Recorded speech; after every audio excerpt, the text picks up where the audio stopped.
Hello, everyone. Flav from the Blockchain Game Alliance. I'm super happy to be here with you for our panel today. Our discussion will be based on the identity for players, what's changing with Web3. Super happy to have our speakers today, BGM members.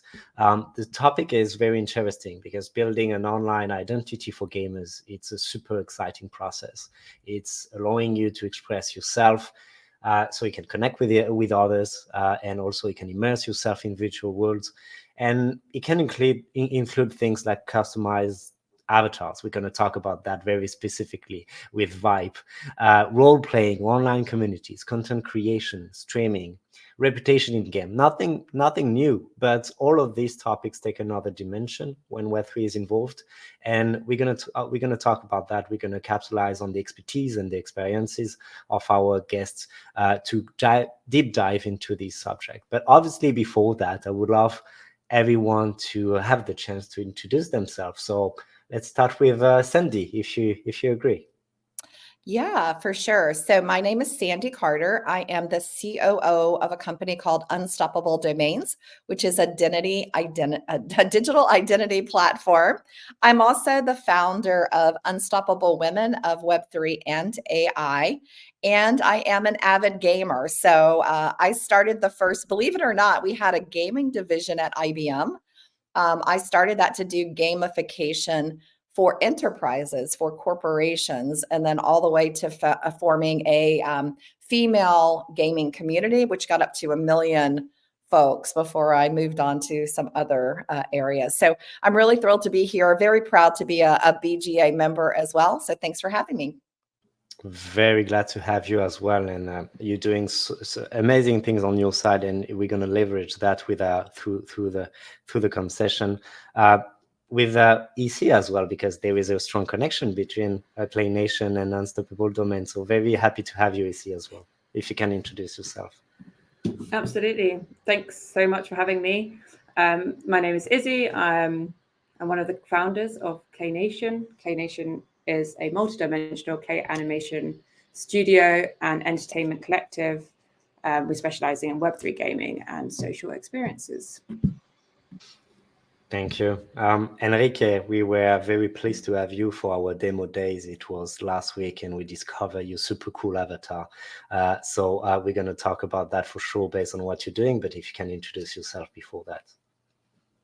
Absolutely. My name is Enrique. I'm the CEO at Vibe. Vibe stands for Virtual Persona. And what we're building, it's an interoperable NFT 3D avatar platform where people can mint their own collections and then mint the avatars on those collections. It's a marketplace, and it's tools that connect you with places where you can create content, play with the avatars and things like that. So it's everything around 3D avatars. Awesome, thanks. And John, finally, John, if you can introduce yourself as well. Yeah, thank you so much for having me here, Flavia. What a incredible crew to be part of here today. Not the least of which my excitement for being part of the Blockchain Game Alliance. So excited to be here. I'm really three things. I'm a huge lifelong nerd, unapologetic gamer since the early days, since the Atari days. Second, I work with a nonprofit called Games for Love, where we put video games in children's hospitals, gamesforlove.org. If anyone's interested in volunteering or donating, we're always looking for folks to come and get video game career experience while we help kids in hospitals. And lastly, I'm so excited to be affiliated with Freename, which is really takes so much inspiration from the folks on this call right here. And we just really strive to give access to Web3 identities, in this case through the .gaming domain. So very excited to be here to share thoughts and probably do the most learning of anybody else on this call. Thanks a lot, John. As I said, the process of building the online identity for a gamer, it's super fun. You can do a lot of different things based on the game you're playing or the community you belong as well. But what we can see as well, it's this identity of players is very fragmented based on what you play or what kind of devices you actually play with across all the different gaming platforms without any communication between them. But that's not on the only point. So you see a lot of fragmentation between all the gaming experience for just one player. So I think the first topic I wanted to talk about will be about control. Like, how do you think Web3 could give players more control of their identity? So it's a generic question, and based on your experience and what you do, I would love to learn more about what you think. So maybe Sandy, if you agree to start. So I think that Web3 technologies have really the potential to transform player identity management by offering greater control. And not just greater control, but also greater security. So first, I would say that Web3 enables the use of a digital identity. And that is controlled solely by the individual, not a centralized platform or entity. So it means that the player can manage their own identity across different platforms. You don't have to rely on traditional gaming service or a third-party service. You own your own data. You control that data. You decide what information you want to share with whom, and maybe even, monetize your data too by granting access to certain people. So, for example, I think a great example of this would be the work that we do with Ready Player Me. You have an avatar, and that avatar travels with you. So it's brought in, it's a portable profile. The player has a single persistent digital identity carried across multiple games and platforms. Now, it does need to be a Ready Player Me game, but it does simplify the user experience and really allows you to create and maintain your reputation, your achievement, your whole game history as well. I think that's probably one of the biggest areas that I see for gamers in the space. John, it will be the same question for you. You're a big player, as you said. So how do you see Web3 announcing this sense of, controlling our own identity for playing a game? Well, first, I resonate incredibly with Sandy's points there, especially around security. I think a lot right now about the emerging gamer, the gamer of not today, not even really tomorrow, but maybe the gamer of 5 to 10 years from now, where we see this trend toward an almost universal participation in this super exciting industry. And not just in the sense of play, in the sense of profession. And I think that when you add a layer of security onto our identity, and then you inject this concept of streaming, of content creation, of relying upon your digital identity as not only where you go to play, but also where you go to earn, and our ability to connect Web3 with the ledger to make sure that your proof of play is your proof of work. And on that ledger, that's how you're essentially mining. I think that's what's so exciting for me, because that paints a picture of, right now it's kind of the Wild West in a lot of cases. We're all kind of figuring it out and creating. We're in this incredible storming phase right now in this industry, why it's so exciting to be here. And now, as things are really starting to coalesce and you're starting to see this crystallization of ideas, like what Sandy, or elements of what Sandy was just sharing, it's so exciting to see how that security layered onto the identity, it gives you the freedom and it gives you the stability to actually build an identity that many people, including young digital natives, are ultimately going to trade upon as their brand, as they create and as they put content out into the world in a way that's consistent and interoperable across all of these different platforms. So the potential for what our identities can be and how safe they can be and how universal they can be, that's just so exciting to me. No, that's interesting, and that makes me think of something too easy. You build Clay Nation, the big community in the Web3 space, and we're not specifically talking about a community focusing on gaming, but we're going to talk about that through what you're doing with game companies. But you're building a community. So do you rely on what John said around the security thing for claiming your identity online, specifically maybe as an owner of Clay Nation? I mean, yeah, absolutely. So I'm going to say the word NFT, or the acronym, which is a tool close to our heart at Clay Nation. We're riding the NFT wave, but for the tool that it is, and what it represents in the ecosystem that we're in. So Web3 does enable the creation of non-fungible tokens. NFTs, and they can represent in-game assets, right? So for us, we have an avatar collection. Each NFT that we minted of the 10,000 collection has an identical 3D digital avatar, which you can use within games that can represent your digital identity and that can travel with you. You can sell it, you can hold it. Yeah, you can enjoy it as you wish. So those sorts of assets really solidify players' ownership and control over the digital persona. And that's how we use them at the moment with Claynation. Thank you very much. Enrique, how do you feel about that? Do you share the same feeling on your side? Certainly. I mean, there's many concepts already that have been already mentioned. And to me, I think the most important one would be interoperability, real interoperability, where you have standard formats that are open source that everybody can use and nobody really owns, nobody really controls who gets to use them. And then all of those standards being used across a wide range of applications. I think that's what we need to see. We need to be able to have the ability to take one thing that I acquire or that I get to use in one place and being able to take it somewhere else and use it in there as well. And since today we're talking a lot about identity, and that's mainly, at least for me, that's your nickname, that's your profile picture, that's your 3D avatar. I think it's very, very important how true it is that we can actually take one from one place to the other, right? In the same sense that whenever you go into a new game, you expect for you to be able to claim or use your nickname that you usually use in all these different games. It should be like that with the rest of the assets that you want to use.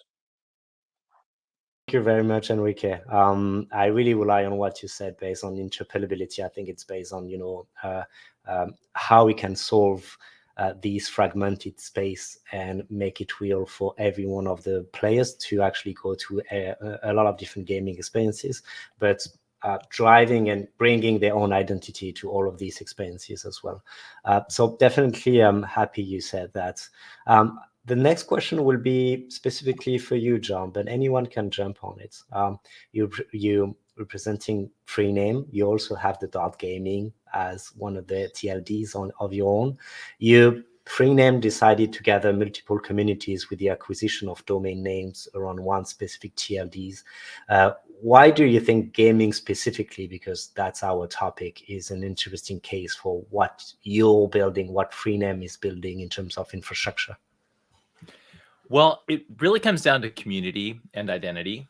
I believe when we sat down and started to talk about where we see a convergence of community, identity, and potential, not only with industry growth, but also with societal trend, gaming emerged immediately, not just because we're a bunch of nerds that grew up playing Halo, but because there is this incredible surge in playership around the world. Right now, the US Census Bureau estimates that about 1.2 million people per day gain access to the internet for the first time. And that's largely through low-cost mobile devices, largely Android phones.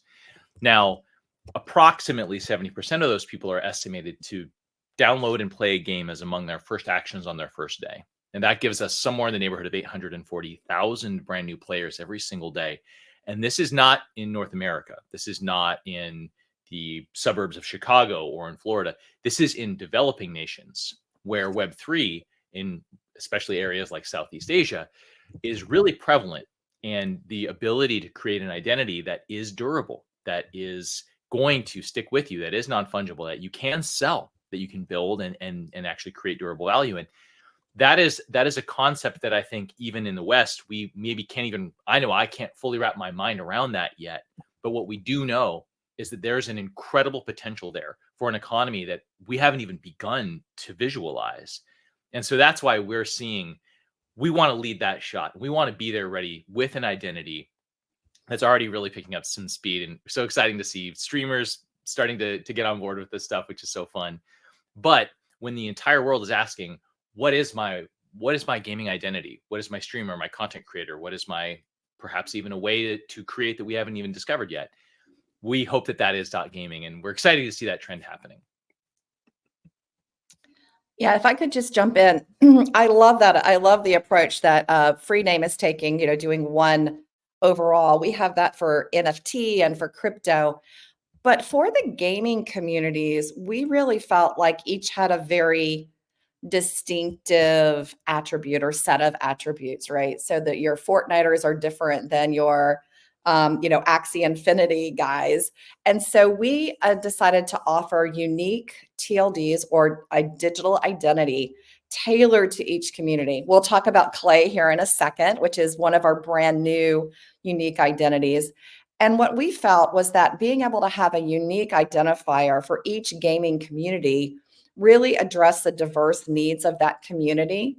Really aligning that specialized digital ecosystem to resonate with the group's identity and their interests. So having customized community spaces, being able to communicate in an encrypted fashion with others, being able to showcase your wearables, your skins, and really being able to enhance that brand identity. So, we are looking at doing this specifically for each gaming community so they have direct access to their gamers in that gaming experience as well. So I think both approaches are very doable. I think that having a unique set of identities for that community also really resonates, at least from where I come from in the gaming space.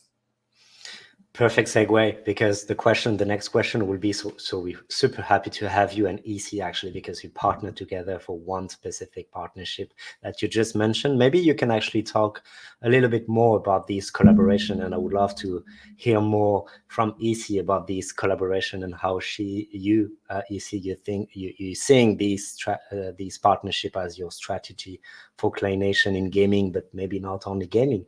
So starting with you, Sandy, if you can talk a little bit more about this partnership with Clay Nation. Yeah, so we were super excited. Lena, the other co-founder, was with me at a conference called South by Southwest. And we had just offered a new digital identity called Austin for that community. If you know Austin, it's very unique. And so they really wanted their own identity.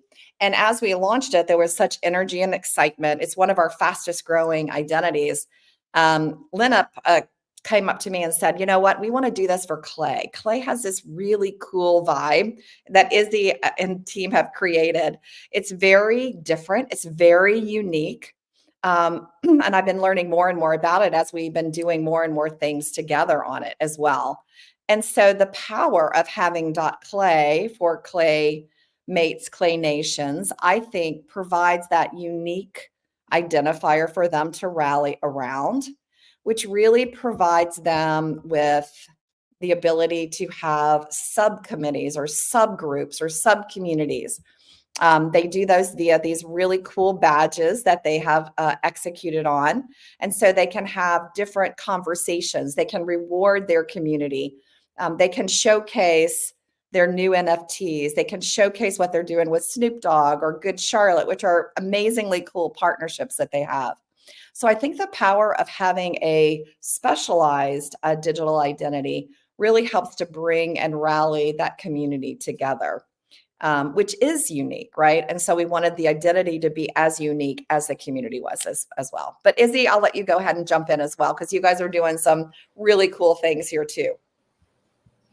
Yeah, absolutely. I mean, yeah, just to echo basically what Sandy said. We wanted to create something cool for the community, and we saw an amazing opportunity there with Unstoppable Domains to offer a fun and exciting partnership that we think would really boost our community and the vibe and the interaction between them.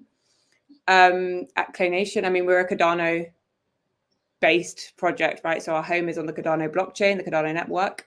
And we're super proud of that. And that's where we build, and that's predominantly where our roots are. But we're also very big on interoperability to also address one of the words that was mentioned earlier. And we're really trying to champion cross-chain interoperability where we can with the tools that we can. So the tools that we have, sorry. So we partnered with the Sandbox recently to create the first ever Cardano to the Sandbox bridge so that our NFTs could be used within the Sandbox. And that's just one example about what we're trying to do by branching out of the Cardano network and connecting some of these blockchains together. So with Unstoppable Domains, not only did we see it as a unique and cool opportunity to get the K domain and have that for our community, but also to explore new opportunities for these cross-chain partnerships and interactivity.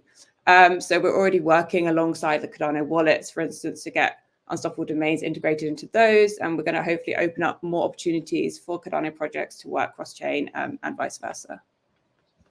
And if I could just throw out one more, because I was sitting here and my phone started dinging. Hopefully you guys didn't hear that. But 2 members of the Clay Nation community just did little GIFs with their Clay Nation NFT and posted them with their name, with their digital identity. So imagine it being, sandy.clay with this really cool Clay NFT that moves. I mean, they have an amazing studio. Some of the animation they created for us was awesome.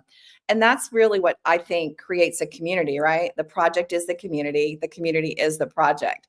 So now we've got Claymates creating content and IP for the celebration of having this .clay. I thought that was really cool. I'll forward it to you, Izzy. It's pretty interesting.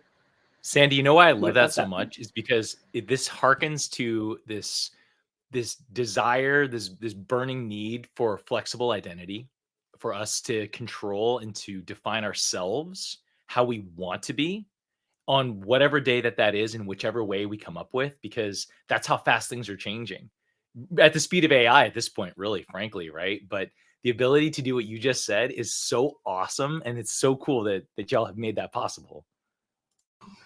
Yeah, that's definitely something I was looking for. Like when I saw what you were actually doing with the Clay Nation gang, the community, like building, like we see the online identity with the TLDs, with the domain name as a way as the bridge between a lot of different things. But as you said, cross-chain as well. Like we know that cross-chain, we're not here. Like we know that as a technology, that's not something which is coming right now. But having the digital identity to be one of the bridge for your community to gather around a lot of different projects you built, but as Sandy was saying, the community itself is building, that's very powerful, I think. So that's a very cool thing. And I really rely on, the good Charlotte. Being born in the 90s, I definitely love the partnership with Good Charlotte. Yeah, congrats for that. Enrique, So focusing on avatars. I said avatars already as a way for gamers to express themselves. So you're doing that, you're working on that, but you're working also with partners in the Web3 space. First question will be, how do you see avatars empower the digital identity, but also how you think what will be the role of the avatars playing in these, new realm of digital identity for players in Web3? Okay, so avatars in the end are visual representations of ourselves in virtual environments, right? Beyond what a nickname or a profile picture can do. The end avatars, especially 3D avatars, they have intrinsic utility that is undeniable because you can use them, right? That's utility. You can use the avatars, you can play with them, you can create content with them, you can use them as a representation of yourself in a video call or something like that, right? I think that's super powerful. And we've been working on making avatars as NFTs for quite a while now. I believe we started connecting 3D avatars with NFTs about 4 years ago. If you look it up, there's a collection called Crypto Avatars that we made in 2020. They are 3D avatars in a file format that is now becoming a standard. It's called the BRM standard. It was started about 10 years ago in Japan, and it's massive in there. There's millions of avatars made on this file format. There's hundreds of applications that are already supporting it. And we just want to stand on that and bring that to the West. There's over time, we're seeing a lot of platforms starting to adopt this file format for avatars just because it makes a lot of sense when you're creating a new game, a new platform or something like that, to be already supporting the file format that people already own. It will be like starting a completely new social media platform, and instead of supporting MP4 for videos or JPEG for pictures, you just support formats that you just made up, right? You want to support something that people are already familiar with or things that people already own. So we're focusing on that. And in the end, the avatar, the 3D avatars are just the ultimate digital identity way to showcase yourself and be in control of how people can perceive you. Definitely agree with that. Can I jump in on that one too? I just have to say, what Enrique is doing is, I think, incredibly important. In his last statement, avatar is a representation of your digital identity. I just so agree with that. When we first came out with our, the domain as a digital identity, let's say sandy.clay, one of the things that we found was so important for interaction and activities, especially in an online environment, found that these avatars were just such an important part of expression of who you are. How you express your personality, your preference, without the limitations of a physical world. And it also, I think, enables more social interaction and engagement. I think these avatars provide a visual. I'm a very visual learner. And as a way to interact with others, I'm really glad that you had Enrique on, because I do feel that this avatar tied to your identity really becomes the new you in the Web3 world, in the way that we will live 5 years out, 10 years out, will be that representation. And I loved, you don't have your avatar here, but when we signed in, you had that avatar. That was freaking cool, Enrique. I love that. Yeah, that's my main avatar. Is from one of our collections, and I use it for everything. Like I get to use it in so many different applications. I make content with it. People in all these virtual worlds, they know me for it. So it's pretty cool that sure you can memorize the nickname of somebody, but they can also see my avatar and they know that it's me. So that's very cool. Yeah, and I have to tell you a funny story. I actually recently was at an event, and a couple of the Claymates that are on Izzy's team came up to me, and I didn't recognize them because, of course, they were in real life, right? And they came up and I'm like, "Oh my gosh, you're romantic.clay!" Like it clicked, right? Then I brought the real world and the digital world together. Yeah, and just to chime in on that as well, we noticed the need for the digital avatars, super early on. We saw that there was a big market for that as an identity form. So we launched our NFT collection September 2021. We took the physical to the digital because we made a real clay, right? And then we recreated it in digital. And we gave everyone access within the first couple of months to the replication of their clay avatar in digital form, so that there was full body rigged avatar that people could use in different environments. And we did that just 2 months after. People could sign in, connect their wallet, and download the files for the avatar and use them as they wish. So yeah, we were pretty, we noticed that as a trend super early on. And I think it stood to this day, the need for those sort of 3D digital avatars and what they represent within the digital space. Definitely agree. And as you all said, like avatars as a representation of ourselves, but also, and might be related to a question for John, but not only for John, but starting with you, John, we all want to be, like you said it yourself with the Clay Nation community, they are building things upon the main IP.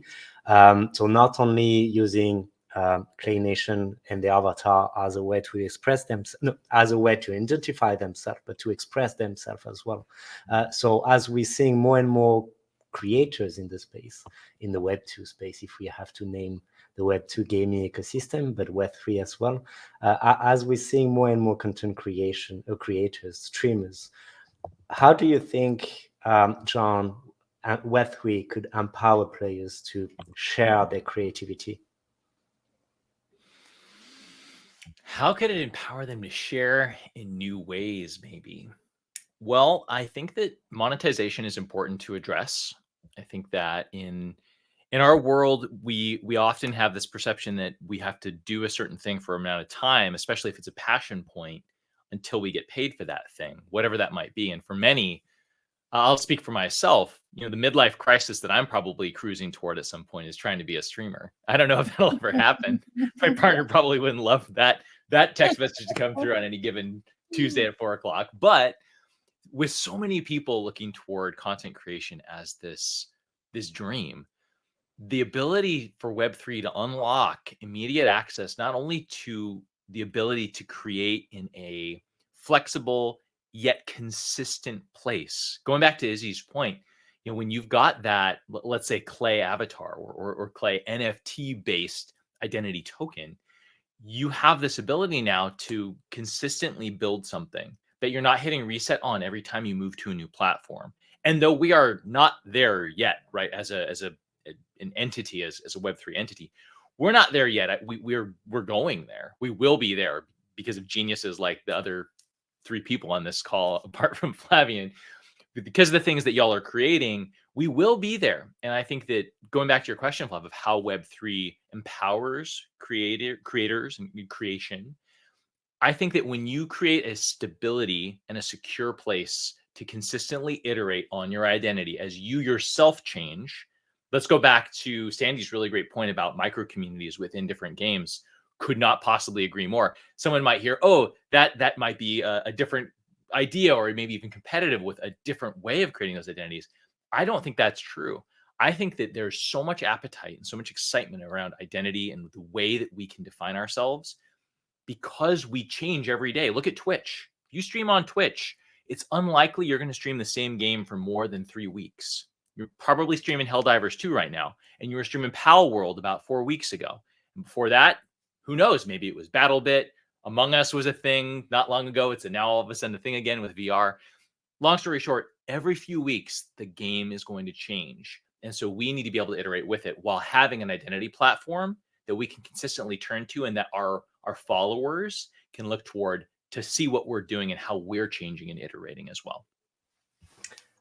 That's a good point. And coming back actually to what you said, Sandy, but for a question for Easy, because Sandy, you said the Clay Nation community is actually, Clay Nation is actually building a lot of quests to make it exciting for the community to participate and to do things. So Easy, do you see also Web3 as a way to involve your community through these quest tournaments so they can have a proof of participation about everything they could do with your activities? Yeah, of course. Like for Clay Nation, the ecosystem that we're building, gaming and gaming experiences and virtual experiences are going to be a central pillar to what we're building. Ideally providing the experiences that are creative, because that's sort of the heart of what we do. They're interactive and they're socially engaging as well. So those for us are the most important elements. And those for us, if it hits those, then it's good for us and hopefully good for the community as well. So with gaming, we're really hoping for that to be an extension of the entertainment, of our animation and our skills there. And also to just use that to connect with the community on a deeper level. Awesome. Thanks. Thanks a lot, Tisi. Enrique, coming back to you for the avatar. We say it's a good way to express ourselves, but coming back to, the content creators and the streamers, you're streaming yourself with your avatar. You're doing also a lot of live stream with your avatar. Do you feel like we are not experiencing everything we could do with an avatar we could have? The question will be, do you think we could be more creative by having an avatar for our online interaction? I'm not sure if we could be more creative, but I think for sure way more people could be creative by using an avatar. There's already a lot of people that make content nowadays, but I believe there's even more people that want to make content, but they don't do it. And they probably don't do it because they feel like maybe they have to get a webcam and show their face while making a video or streaming on Twitch, right? And I think a lot of people are not comfortable with that. And there's many reasons for that. It's not like everybody wants to be like completely anonymous, which is something that there's nothing wrong with it, but it's not like that for everybody. There's people that just don't want to show their face at all times when they're making their content. So a 3D avatar is just the perfect tool to be able to overcome that problem and being able to create content. And when I'm saying creating content, I don't mean working full time making YouTube videos or streaming 8 hours a day on Twitch. I mean, just being able to interact with other people in virtual environments, being able to create fun little animation, or being able to get into games where you get to play as your own character, things like that. And I think that's becoming way more relevant over time. We're seeing a lot of interest from web brands and collections to get 3D avatars, because they believe that just having a 2D PFP, just a picture, doesn't cut it anymore.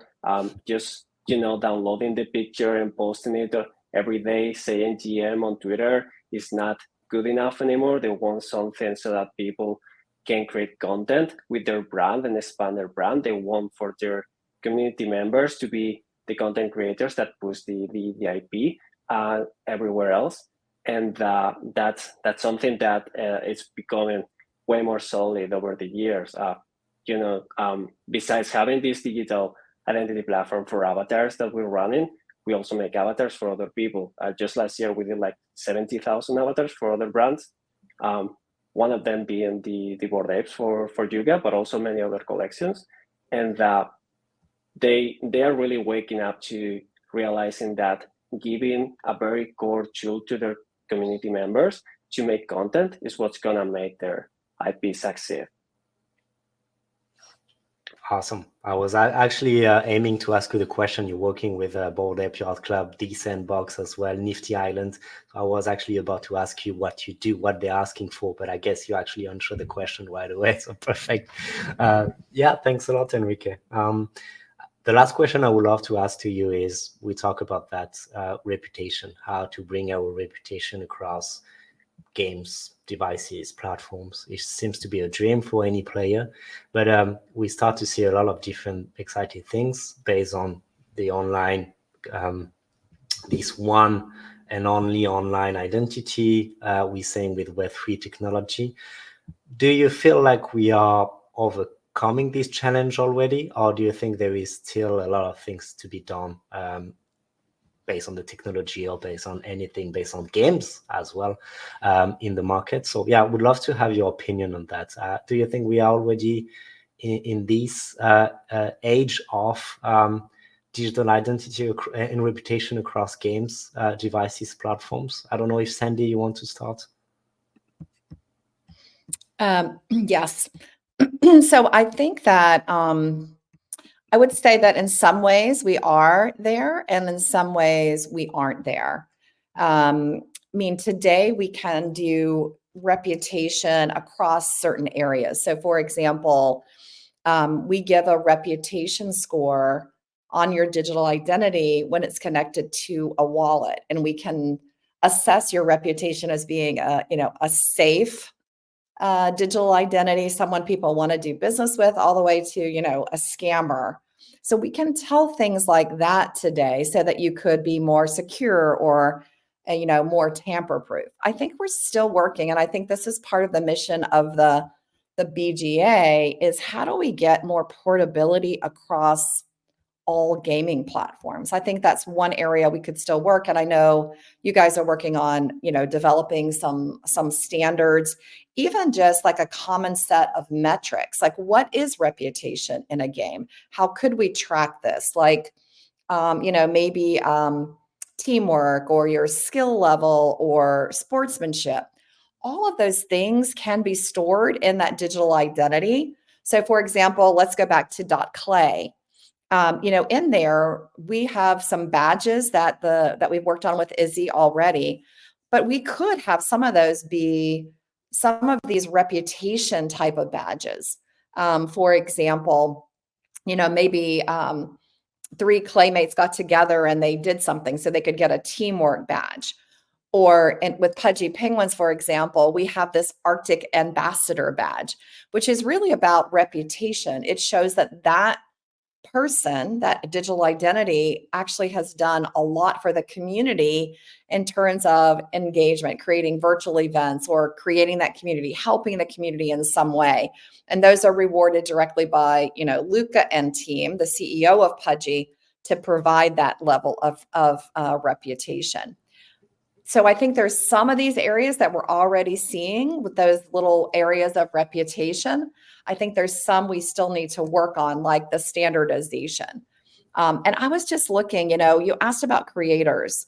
I think that this is really fascinating. 46% of people identify as a full-time creator today, and 42% as a part-time creator, which means that 88% of the world considers themselves either a full-time or a part-time creator.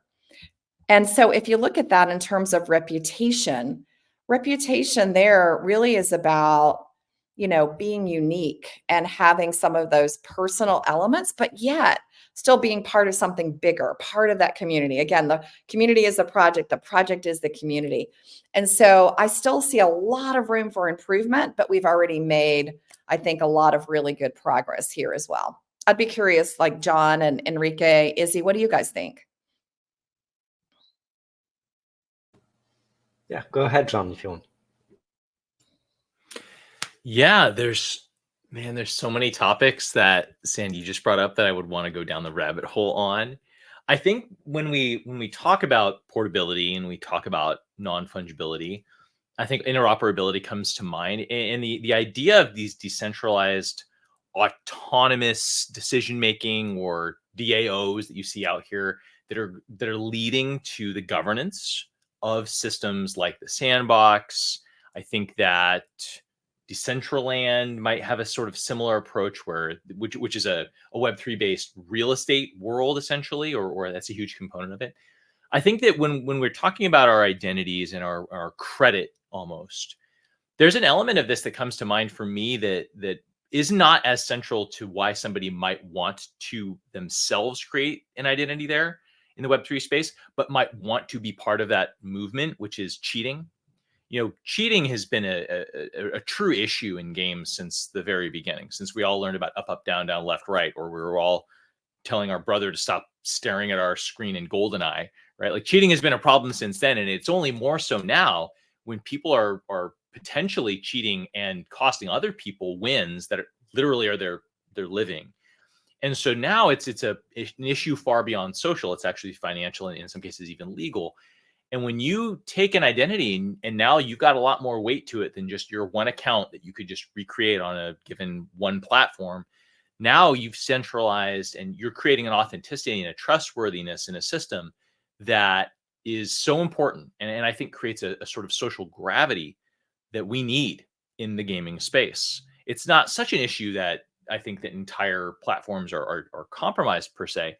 But if you watch enough Twitch, if you see any given streamer, sooner or later this topic comes up. And I think it's going to be really great when this is a sort of near non-issue, because we are bringing our identities with us. And when it's your entire identity as a creator, if you are part of the 88% of the world, which, it's funny, that number seems high, but then stopping for a moment and thinking about it actually completely makes sense.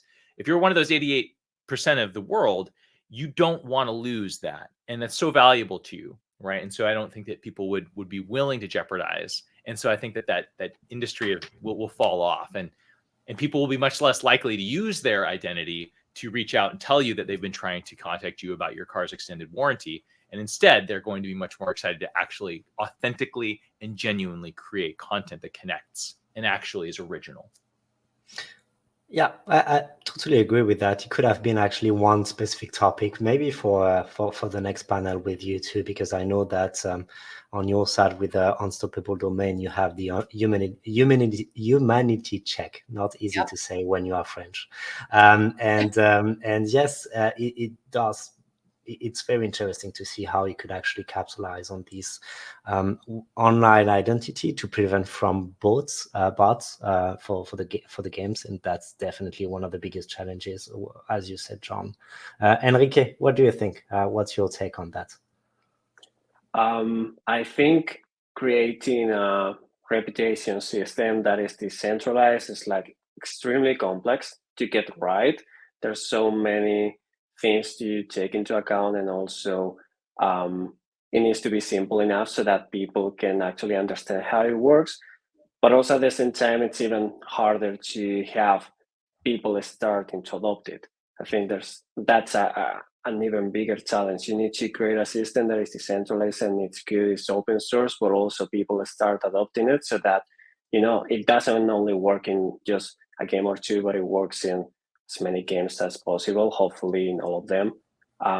It's certainly very important to have something like that created eventually. It will help a lot in so many different ways. In the end, all your history as a player mattering to that kind of system score or whatever form it takes. It will be very important and very beneficial for games to detect things like you were saying, scams, bots, hacks, and so on. And hopefully somebody gets it right. Yeah, definitely. Have same question for you, Izzy. Are you already pushing the boundaries of what you could do with NFTs and everything around, being the bridge between devices, playing, gaming experiences, and everything? How do you feel about what's happening in the space and what we could do?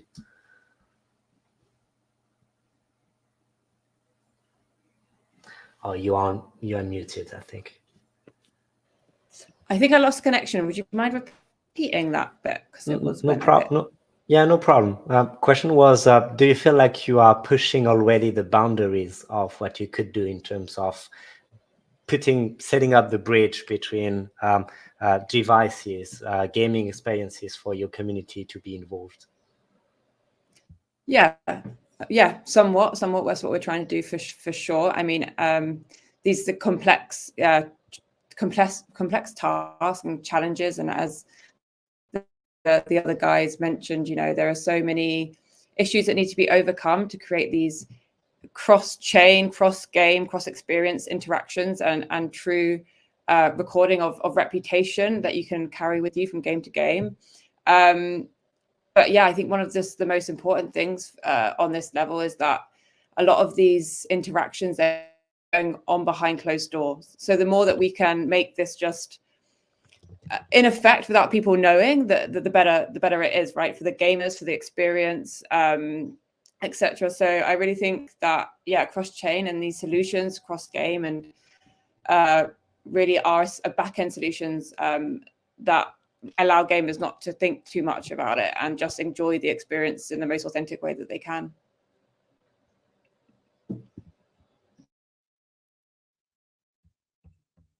Oh, you're on mute again. Sorry, you're on mute.